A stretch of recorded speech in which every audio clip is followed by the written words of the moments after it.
Quickly. How can I perfect myself?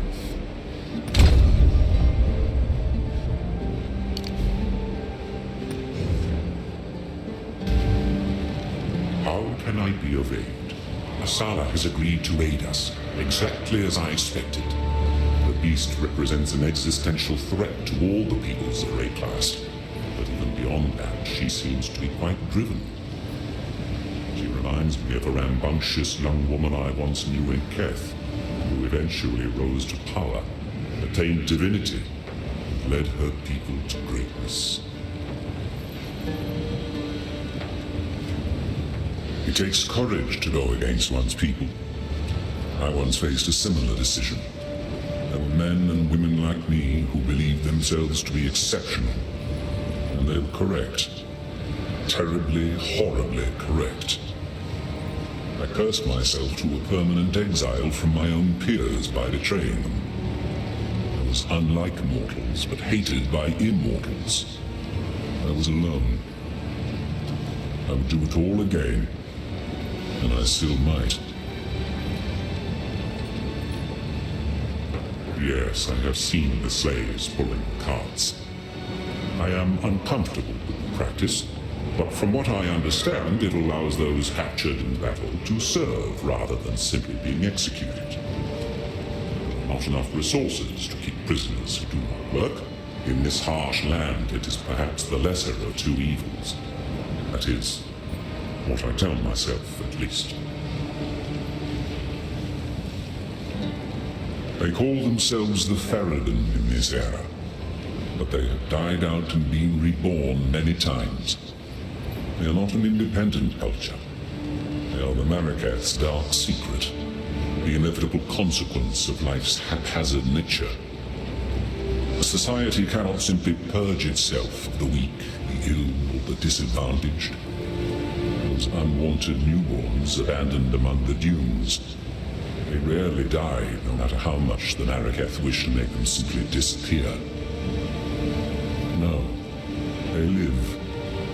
The Ferrodin are the shadow of the Maraketh, always just out of sight, always watching.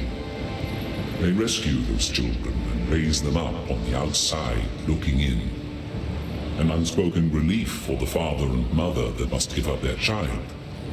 But a gathering storm fated to one day return home with a fury.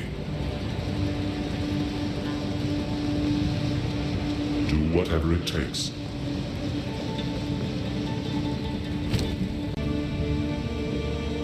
Publicly, I will decry them as loudly as anyone else. Privately, I understand. I do not condone their actions, but I have suffered some small portion of what they must feel their entire lives. To be honest, I expected them to turn on us eventually. This defector, Risu, will never be accepted by the Ardura. You may trust her, and she may provide information about the enemy's intentions, but remember, she is a traitor to her people. We deal with our own traitors using excessive means. She is not one of us, so we do not consider it our duty to punish her, but neither will we protect her when the time comes.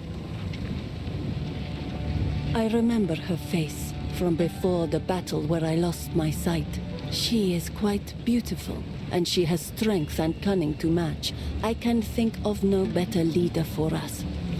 We, Ardura, have put all our faith in Asala, and though we do not number enough to spark divinity in her, we still thrived under her leadership. Take care. What?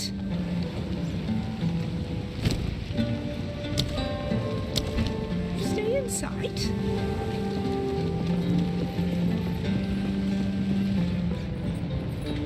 I know what Jaman-Ra intends.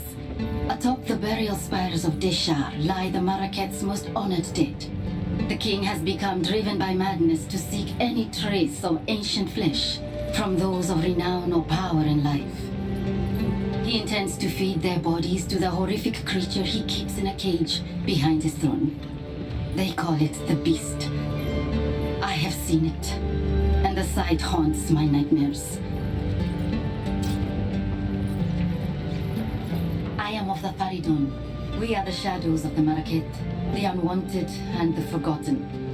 Some time ago, a foreign woman came to us and offered us the power to take back what was ours. We took her deal. We had no idea what it would cost us. When she finally brought us the beast, it was not the glorious power we'd been promised. It was horrifying. Those of us who did not want to make war, those of us who are afraid of the beast, Jaman-Ra sealed us in the mine when his dreadnought was complete. This madness must end. Some may call me a traitor, but I do not seek the destruction of my brethren. I seek their salvation. You need not trust me.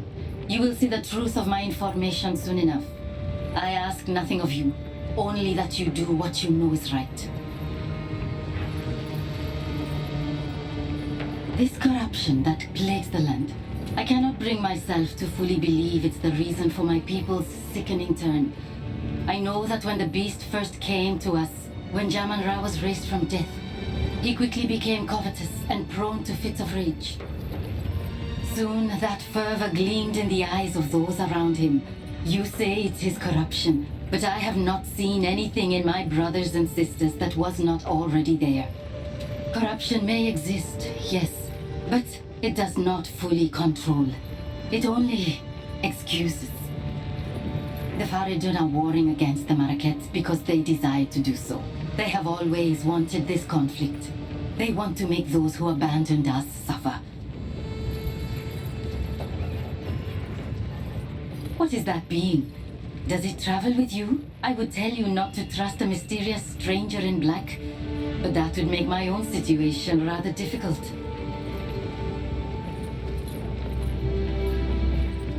I cannot say I view the Maraket favorably, but there is no other power to which I can turn. Jaman-Ra is going mad, and I know that the Maraket will unite their scattered Akaras to confront him if the need is great enough.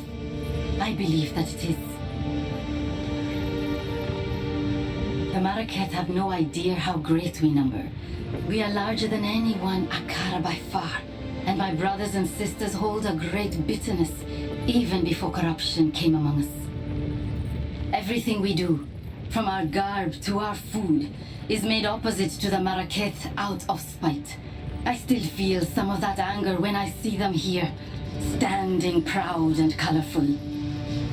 Asala promises them a return to their glory days. But do they not have such glory now?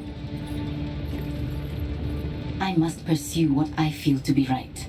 Asala might yet decide to have me put to death, or abandon me to the doom of the desert. I know these risks, but I had to try anyway. If you had seen the darkness rising in the hearts of my brothers and sisters, you would understand. I am not betraying them. I'm trying to save them from themselves. This Oriana, the one you called a countess. Jaman-Ra has declared her our queen. She first came to us from the south and seemed sympathetic to our cause. She promised us power, the power to take back our lives. She left for Azomite lands, vowing to return with something that would resurrect our greatest hero, Jaman-Ra. With that hope dangled before us, the Faridun united for the first time since his death. We prepared, as she asked. We took the quarry. We began working on the dreadnought. I am ashamed to admit that I was a devout believer in the cause. Until the day she kept her promise. She did return. She did bring the power to resurrect Jaman-Ra. She brought the beast. The sight of that thing chilled my soul. Those of us who objected to its presence were forced to work, mining and finishing the dreadnought. By the time we were done, madness was already rife, and we were sealed in the mine to die for supposedly betraying our people.